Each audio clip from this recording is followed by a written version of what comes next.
Assalamualaikum warahmatullahi wabarakatuh. Saya Elsa Safa Faraditya dari kelas 10 MIPA 8. Di sini saya akan menanggapi sebuah kasus mengenai narkoba yang terjadi di Indonesia dalam waktu dekat ini. Berikut adalah cuplikan video berita tersebut.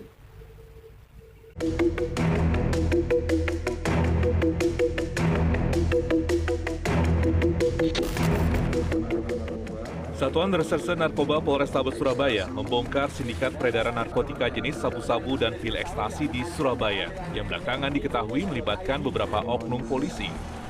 Terungkapnya keterlibatan beberapa oknum polisi dalam peredaran narkotika ini berawal dari tertangkapnya tersangka AT yang diduga sebagai pemasok sabu-sabu di daerah Kunti, Kecamatan Semampir, Surabaya.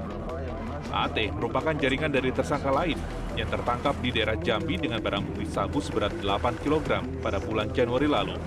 Dari hasil pengembangan, polisi menangkap tersangka lain dan juga beberapa oknum polisi yang diduga sebagai backing atau penyokong dari jaringan tersebut. Ada keterlibatan backing oknum petugas. Dari oknum petugas tersebut kita nggak berhenti sampai di situ, mengungkap oknum-oknum tersebut.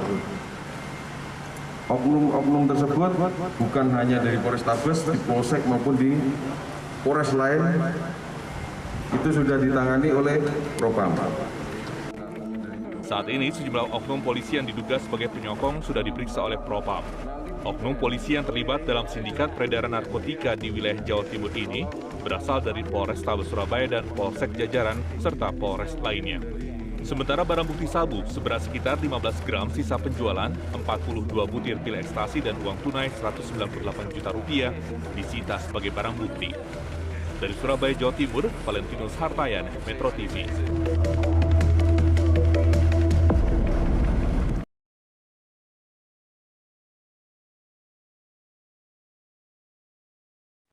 Dalam kasus ini terhadap beberapa oknum polisi yang terlibat. Namun, hal ini tidak menutup kemungkinan untuk memberikan hukuman yang setimpal terhadap oknum polisi ini. Salah satu polisi yang menangani kasus ini menegaskan bahwa hukum harus tetap ditegakkan, termasuk terhadap oknum anggota, dan mengatakan mereka mempunyai komitmen untuk memberantas peredaran narkoba. Jadi, tidak ada keringanan apapun untuk oknum polisi yang terlibat dalam kasus ini, dan hukum haruslah tetap ditegakkan terhadap siapapun itu. Dalam kasus ini, tindakan yang diambil sangatlah tepat dan adil. Siapapun pelakunya, hukum haruslah tetap berjalan. Polisi yang menangani kasus ini pun tidak bersikap pilih kasih terhadap oknum polisi yang terlibat dalam kasus.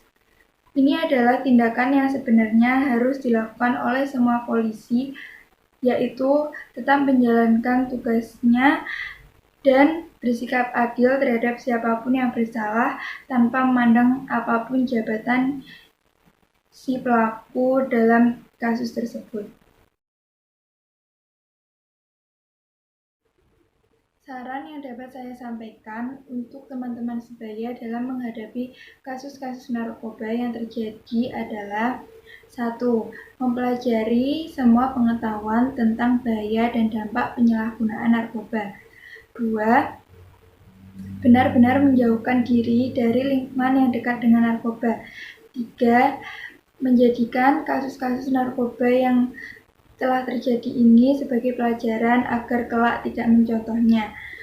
4.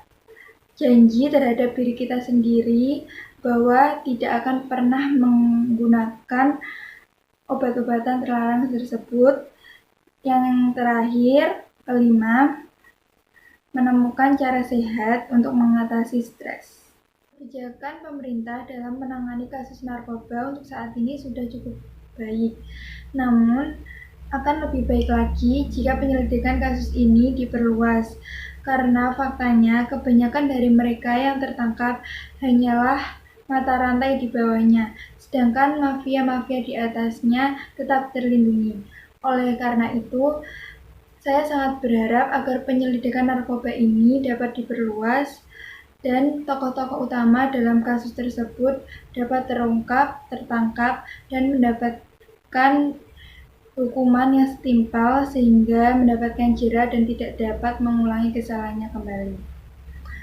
Sekian yang dapat saya sampaikan, kurang lebihnya mohon maaf. Terima kasih. Wassalamualaikum warahmatullahi wabarakatuh.